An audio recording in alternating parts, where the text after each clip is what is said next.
Ditaksir jin penguasa alas roban. Cerita ini bermula sekitar akhir tahun 2008, dimana gua diminta temen gua untuk nemenin ambil mobil kantor di Madura dan dibawa balik ke Jakarta.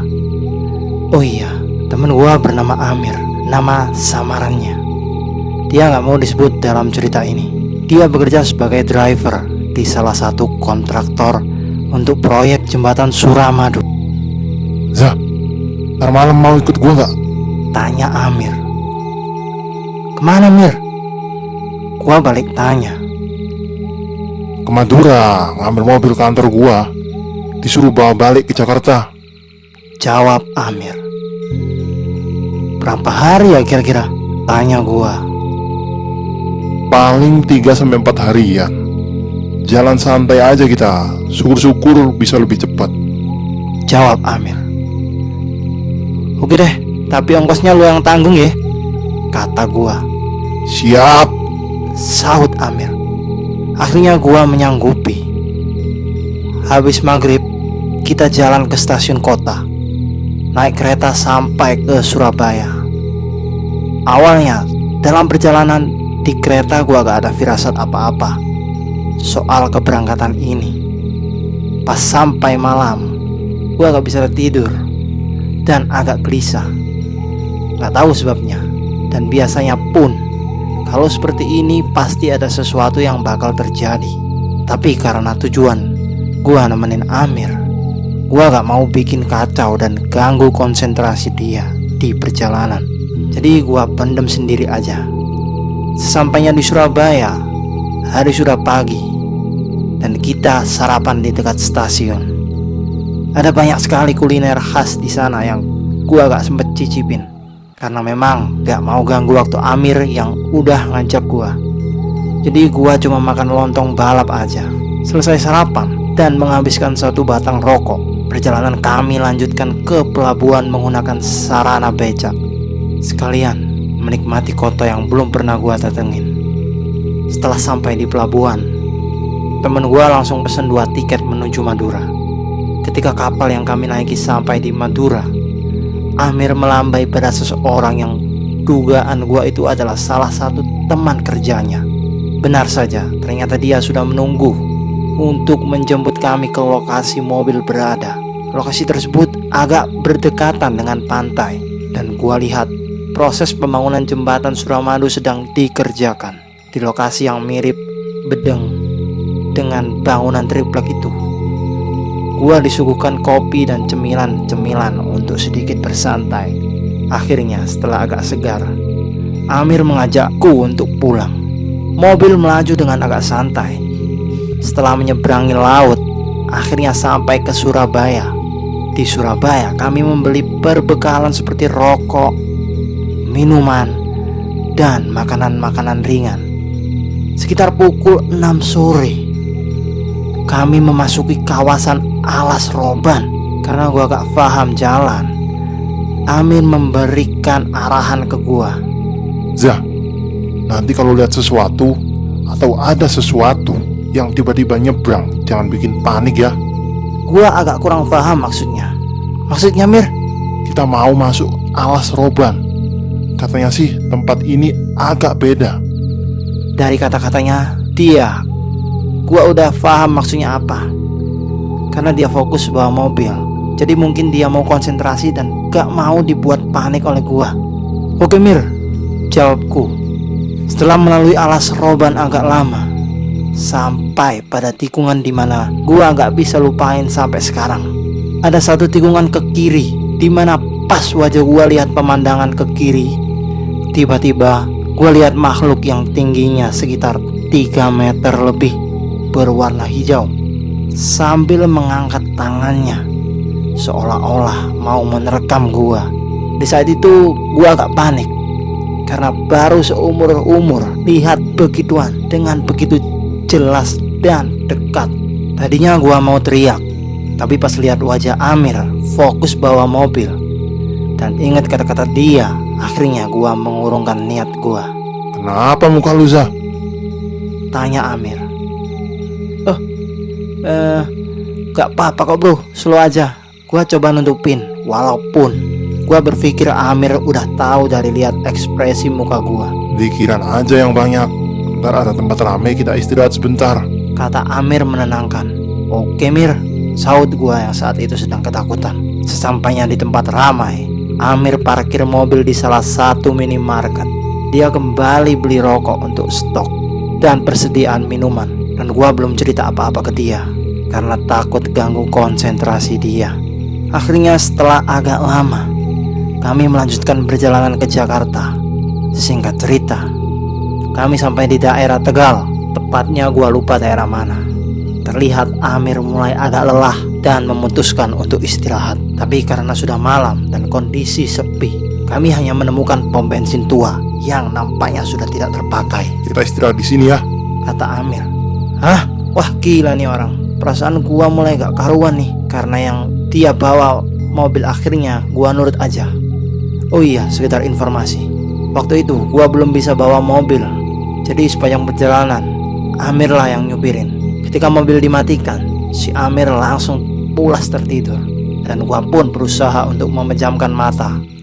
Namun antara setengah sadar, gua melihat ada tangan yang masuk ke sela-sela kaca jendela mobil yang gua buka. Gua langsung kaget dan otomatis membangunkan si Amir. Kenapa lu? Kata Amir. Gak apa-apa kok, jawab gua takut membuat dia panik. Ada-ada aja lu. Kata Amir lagi sambil melanjutkan tidur. Gua berusaha meyakinkan diri kalau itu halusinasi saja dan berusaha kembali tidur. Dalam mimpi gua ngelihat seorang anak gadis usia 10 tahun dengan rambut poni lurus dan memakai baju putih nyebrang di pom bensin yang gua tidurin ini. Dia ganteng, entah adiknya atau bukan, sekitar umur 3 tahunan, berkepala botak dan hanya memakai pampers saja. Dalam mimpi tersebut, mobil gua mau keluar dari pom bensin dan mereka menyeberang sambil matanya melotot ke arah gua. Saat itu gua teriak dalam mimpi buat tabrak itu anak berdua. Tabrak aja Mir, itu setan, teriak gua kepada Amir dalam mimpi. Mata kedua anak itu terus melotot ke arah gua dan membuat gua terbangun. Gak pakai mikir panjang, akhirnya gua bangunin si Amir. Bangun Mir, ini tempat gak aman, kata gua. Gak peduli dia mau marah atau gimana, Amir pun kaget dan langsung menyalahkan mobilnya. Kami pun melanjutkan perjalanan balik ke Jakarta. Mobil masih melaju dengan santai melanjutkan perjalanan ke Jakarta. Sementara rokok dan minuman hampir habis dan mata pun masih agak mengantuk. Akhirnya kami memutuskan untuk cari warung buat ngopi dan beli perbekalan lagi. Sesampainya di warung tempat istirahat, terlihat pengunjung agak ramai. Ada bus juga yang terparkir di depan warung tersebut dan beberapa sepeda motor plat B yang terparkir di depan musola di samping warung. Gua langsung cari toilet buat cuci muka dan buang air kecil. Sementara Amir pergi ke warung untuk beli perbekalan di jalan nanti. Setelah selesai, gua langsung samperin Amir yang lagi asik ngopi di bangku depan warung. Kunci mobil mana Wir? Kata gua. Mau ngapain lu? Jawab si Amir. Mau rebahan di mobil, kata gua. Kagak ngopi lu? Tanya si Amir. Enggak lah, paling ngerokok aja di mobil. Amir pun memberikan kunci mobilnya ke gua. Setelah membuka sedikit kaca jendela mobil, gua nyalain sebatang rokok sambil mundurin jok mobil sedikit biar bisa lempengin kaki. Posisi duduk gua di bangku supir sebelah kanan karena takut kalau gua kepulsan dan mobil gak kekunci, ntar dibawa kabur maling. Dari jauh, Amir nampak mengangkat sebelah tangannya dan tersenyum ke gua. Gua balas sambil mengangkat tangan. Dalam hati gua berpikir, jelas amat ya si Amir, efek lelah kali. Setelah beberapa lama di warung itu, Amir berjalan kembali ke mobil, dimana gua masih asik dengerin lagu Iwan Fals. Cewek tadi mana? Kata Amir. Cewek yang mana? Tanya gua bingung. Ya elah, gua tahu kamu keluh. Jangan bohong dah. Kata si Amir. Lah, dari tadi gua sendiri gentong, sahut gua.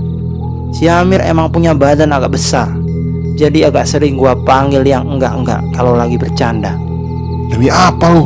Tanya Amir meyakinkan. Demi Allah dah. Ngapa sih lu?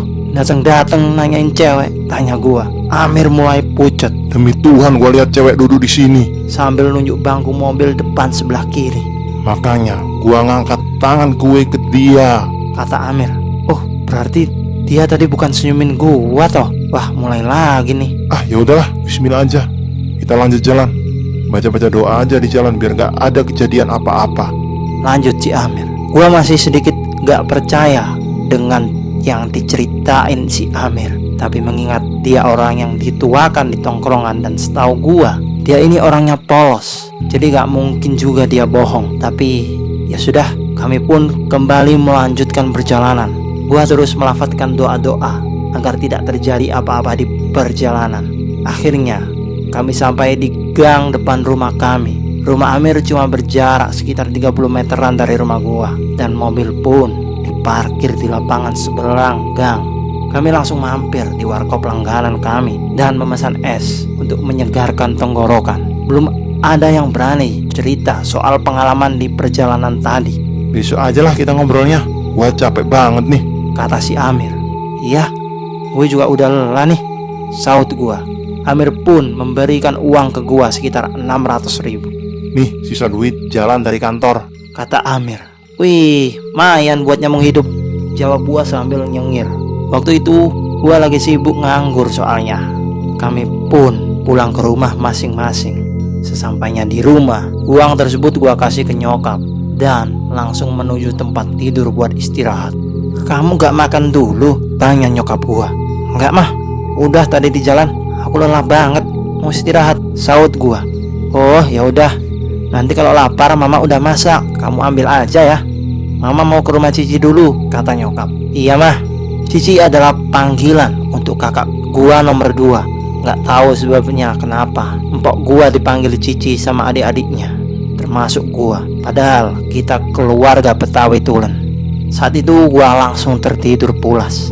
Dalam mimpi gua digandeng oleh seorang wanita cantik, dan sampai sekarang kecantikannya masih bisa gua inget jelas. Kami jalan bergandengan. Gua terus tatap wajah dia. Terlihat dia senyum kecil sambil sesekali nengok ke arah gua. Gua ngerasa udah sayang banget sama dia. Entah rasanya kayak pacaran puluhan tahun dah. Tiba-tiba gua dibangunin nyokap, dan sudah banyak orang yang berkumpul.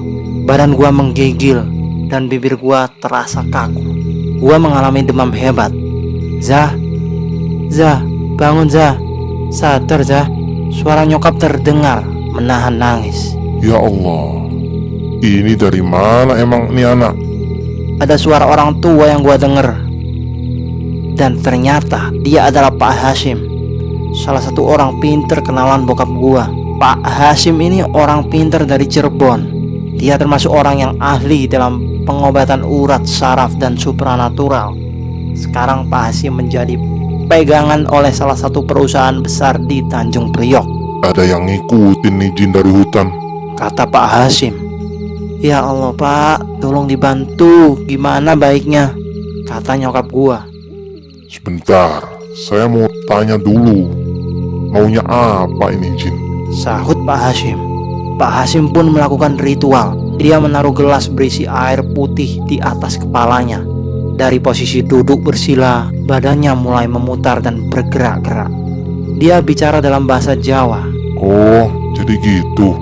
Gak bisa lah. Dari banyaknya kata-kata yang keluar, cuma itu kata-kata yang gua paham. Akhirnya Pak Hashim selesai dengan ritualnya. Bagaimana Pak? Tanya nyokap. Ini anak katanya lewat depan istana dia. Badannya wangi. Dan ini jin suka sama dia. Malah tadinya minta dinikahi. Kata Pak Hashim. Apa? Nikah sama jin? Semua saling memandang satu sama lain. Gak bisa ngomong apa-apa. Tapi tenang aja. Saya sudah bilang kalau kalian beda alam. Kalau suka cukup dampingin aja. Jagain aja. Jangan bertindak lebih. Kata Pak Hashim. Akhirnya setelah obrolan panjang, gua dikasih minum oleh Pak Hashim dan kembali tidur. Di mimpi berikutnya, gua kayak ada di sebuah rumah besar dan ada pelayan lengkap dengan perabotan mewah. Gua jalan sambil dipegangi wanita yang ada di mimpi gua. Yang pertama, ada seseorang ibu yang berumur sekitar 45 tahunan.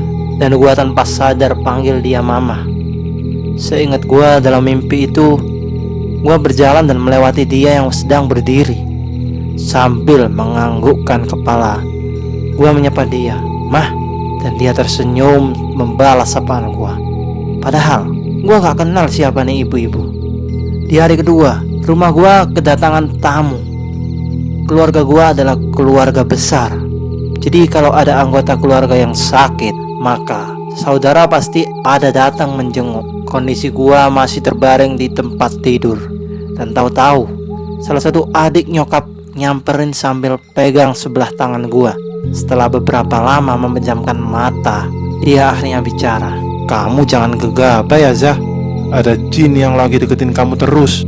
Dari awal masuk, Encing udah punya perasaan gak enak," kata Encing gua. "Encing tahu dari mama ya?" tanya gua. "Enggak, belum. Encing belum ngobrol sama mama. Emang mama udah tahu?" tanya dia. Gua diem gak jawab karena bingung campur kondisi badan yang gak fit. Kok bisa ya antara omongan dia sama Pak Hasim sama? Pikir gua terus dimimpiin sama nih cewek. Dan di mimpi ketiga ini, gua seperti komunikasi sama nih cewek. Gua seperti ada di sebuah taman yang depannya hutan lebat. Kami duduk berdua di bangku taman tersebut. "Kamu harus percaya kalau saya ada, dan saya selalu ada dekat kamu," kata dia. "Saya akan buka dialog dengan kamu di saat kamu mau, dan agar kamu yakin dengan keberadaan saya." Lanjutnya lagi, "Badan kamu demam karena belum terbiasa dekat dengan saya. Besok kamu akan sembuh dan normal lagi." Dia menutup pembicaraan dan gua pun terbangun. Setelah melewati demam hebat selama 3 hari, akhirnya gua sembuh total. Persis seperti yang cewek itu bilang dalam mimpi gua semalam. Entah kebetulan atau apa, gua masih belum yakin tentang semuanya. Pagi itu seperti pagi-pagi yang udah gua jalanin sebelumnya sebagai pejabat pengangguran Jakarta Barat. Pada umumnya, seduh kopi, merokok, dan duduk sambil nonton TV. Nyokap gua adalah seorang ibu rumah tangga biasa yang sangat peduli dengan anak-anaknya. Setelah memberikan gorengan sebagai pendamping ngopi, nyokap mulai buka obrolan. "Kamu udah sembuh, Zah?" tanya nyokap. "Udah, Mah. Alhamdulillah sehat banget malah," jawab gua. "Kalau iseng ke bengkel papa aja panduin di sana," kata mama. "Oh, yaudah, nanti ya, Mah. Saya selesain ngopi dulu," jawab gua. Bokap gua punya usaha servis alat-alat kantor seperti komputer, mesin absen, penghancur kertas, dan lain sebagainya. Dan kebanyakan karyawan di sana abang-abang gua. Setelah gua habiskan kopi dan beberapa batang rokok, gua bersiap menuju toko bokap di daerah Kalideres, Jakarta Barat. Dari posisi rumah gua di Kembangan perjalanan kira-kira 30-40 menit jalan santai menuju lokasi toko. Sebelum berangkat, gua pamitan dulu ke nyokap dan menghidupkan rokok lagi. Sebagai teman perjalanan, biasanya gua selalu lewat rute kampung, jalan alternatif menghindari jalan raya karena belum punya SIM. Dan kali ini gua niat mau lewat jalan raya aja agar bisa memangkas waktu lebih cepat. Setelah sampai di jalan raya, tiba-tiba gua dengar suara, "Jangan lewat situ, ada razia, banyak polisi." Gua telinga-teling sambil mikir siapa yang ngomong barusan. Memang di daerah jembatan gantung sering ada razia, tapi masa iya pagi-pagi gini, pikir gua waktu itu. Namun untuk jaga-jaga, akhirnya sebelum jembatan, gua coba berhenti dan belok sedikit ke kiri, dimana gua bisa mantau lokasi seberang jembatan yang sering ada razia tersebut. Dan bener aja, ada razia besar-besaran di situ. Waduh, akhirnya gua lanjut belok kiri dan masuk jalan alternatif. Di perjalanan, gua masih bingung siapa yang bicara jelas banget tadi. Dengan kecepatan dan tiupan angin, mustahil ada suara tanpa teriak yang bisa terdengar jelas. Apalagi gua pakai helm. Tiba-tiba suara itu terdengar lagi. "Jangan bingung, saya sudah bilang akan buka dialog antara saya dan kamu kan? Sekarang kapanpun kita bisa ngobrol bebas." Suara itu jelas banget di telinga gua. Sampai-sampai gua berhentiin motor gua. Apa ini yang ada di mimpi? Dan bener kamu dari alas roban? Gua coba bicara sepelan mungkin agar suara gua cukup gua aja yang denger. Takut nanti dibilang gila. Iya bener, dan saya adalah salah satu yang terkuat di sana. Lanjutnya, pikir gua ini adalah halusinasi atau apalah, karena gua pernah lihat berita bahwa banyak yang sering dapat bisikan-bisikan yang berakibat bunuh diri dan lain sebagainya. Jadi perbincangan gua cukupkan dan lanjut lagi jalan. Sesampainya di toko bokap gua, di sana cuma ada abang gua yang nomor 5. Oh iya, gua 6 bersaudara dan gua anak terakhir. Jadi gua sama abang gua ini lebih akrab dibanding sama abang-abang gua yang lain. Pada kemana bang? Tanya gua. Pada keluar, ada kerjaan di luar. Lu udah sembuh? Sahut abang gua. Udah bang. Kata Pak Hasim, lu ditemenin jin ya? Tanya abang gua. Iya, barusan juga gue ngalamin kejadian gak enak lagi, sahut gua. Dan gua pun menceritakan semuanya ke abang gua soal kejadian pagi ini.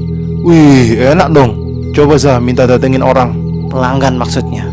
Gue dari pagi belum ada pemasukan nih, asal buat beli rokok aja, kata abang gua sambil bercanda. Coba ntar gue tanya bisa apa enggak, sahut gua. Lalu gua kembali fokus dan bicara sepelan mungkin agar tidak terlalu mencolok.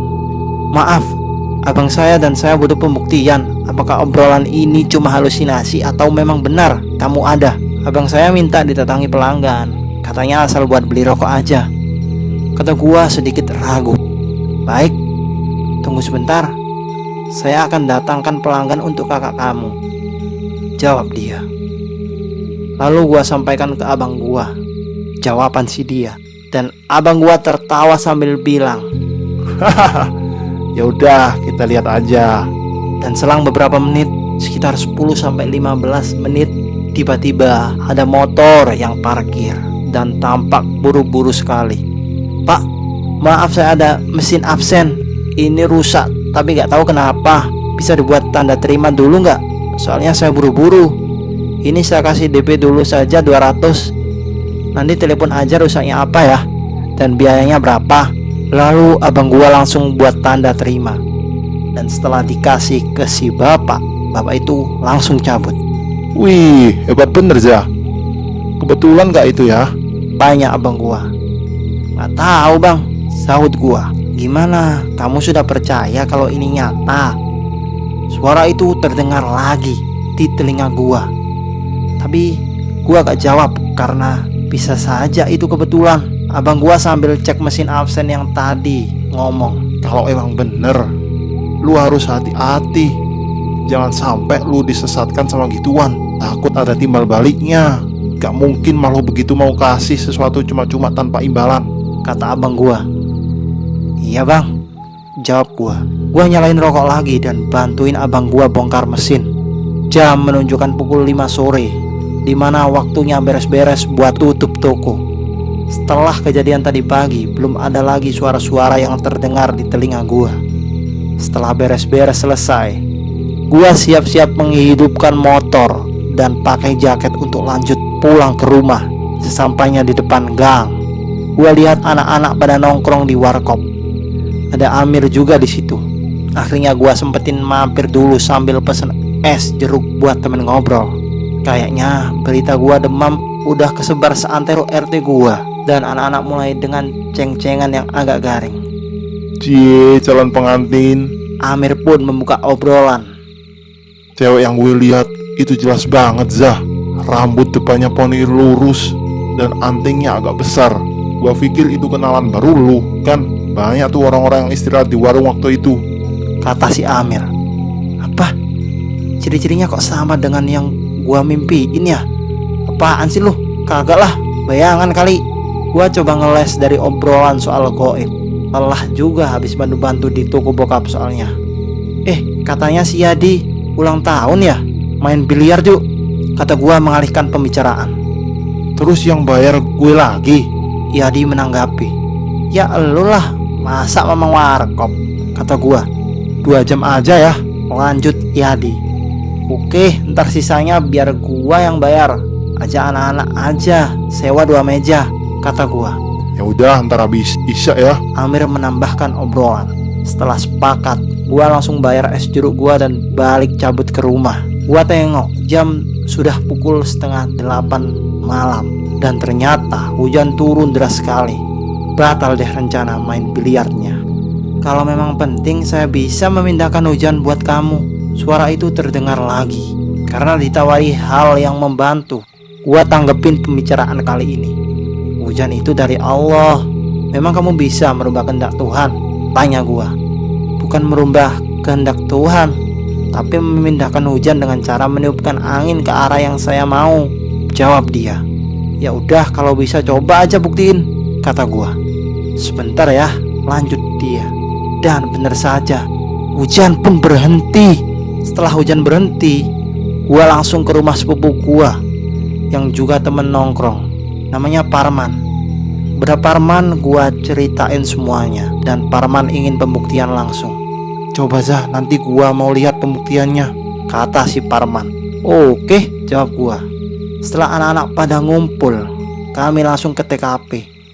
Kebetulan lokasi main biliar gak jauh dari tempat gua, sekitar 15 menit naik motor. Sesampainya di dalam, kami langsung buat turnamen kecil di mana 1 lawan 1. Yang kalah ganti dan harus mengolongi meja biliar.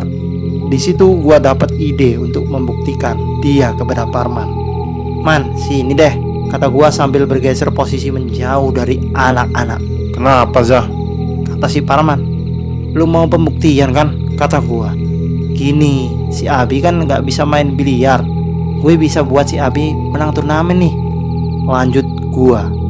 Ya udah, coba Zah, gua mau lihat, kata Parman yang antusias.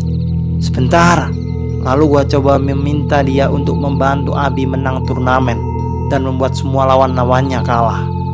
Oke, akan saya buktikan kalau saya ini nyata dan bisa bantu kamu, kata dia mengiyakan. Akhirnya permainan pun dimulai dan guanya setiap lawan yang ketemu Abi pasti kalah, termasuk gua. Sampai ke babak final di mana Abi harus ketemu Dedi. Dedi adalah salah satu yang jago dan sering ikut turnamen biliar tingkat pemula. Gua agak ragu, apa bisa si Abi yang pegang stick aja gak bener bisa ngalahin Dedi. Dan bener saja, semua bola 1 sampai 8 habis dibabat oleh Dedi. Oh iya, permainan yang kami mainin adalah bola 9. Jadi kalau bisa masukin bola 9 ke lubang, dialah pemenangnya. Dan ketika Dedi akan eksekusi bola 9 yang sudah ada di pinggir lubang, tiba-tiba bola putih Dedi pun ikut masuk. Dan akhirnya kembali Abi yang menang. Parman mendekati gua. gila ya, bisa gitu. Kata si Parman. Gak tahu gue juga, jawab gua. Dan sekali lagi, dia telah membuktikan eksistensinya ke gua. Saya telah membuktikan ke kamu kalau saya ada dan nyata. Apa kamu akan siap menikah dengan saya? Suara itu datang di tengah permainan biliar yang masih berlangsung. Aduh, lama-lama bisa gila gua. Gimana kalau bener kata abang gua? Gak mungkin makhluk begitu mau kasih sesuatu cuma-cuma tanpa imbalan. Gimana kalau nantinya gua mau nikah? Apa yang bakal terjadi sama calon istri gua? Dan banyak sekali pertanyaan-pertanyaan yang bikin gua pusing. Hari-hari berjalan normal seperti biasanya. Hanya saja setelah saya diikuti oleh makhluk itu, saya lebih banyak terbantu baik dari yang saya minta ataupun tidak. Dan percakapan pun lebih sering karena saya sudah terbiasa dengan kehadiran dia di sisi saya. Dan karena beberapa teman dan tetangga tahu soal kejadian ini, maka kadang kalau ada masalah seputar goib di sana, gua dipanggil untuk kasih bantuan. Misalnya pada malam 17-an, di mana para remaja begadang untuk pasang-pasang bendera dan panggung untuk lomba. Ada salah satu warga yang kesurupan. Dia nangis dan tertawa seperti kuntilanak. Kadang-kadang membanting-banting badannya juga ke tanah. Gua yang kebetulan ada di TKP disuruh untuk bantu ngusir kuntilanaknya. Zah, udah jangan bengong aja, ajak ngobrol tuh maunya apa, kata Parman. Lah, kenapa gua sih? Panggil aja Pak RT atau Ustadz Somad, saut gua males. Pak RT, emang mau bikin surat pindah tuh Kunti? Udah, sebisa lu aja lah. Parman agak memaksa. Ada-ada aja nih. Di samping gua males, gua juga gak tahu harus gimana. Gua kan bukan dukun yang punya ritual-ritual seperti halnya Pak Hasim misalnya. Akhirnya gua deketin tuh orang yang lagi dipegangin warga lain. Ketika gua mau buka obrolan, tahu-tahu dia udah buka omongan duluan.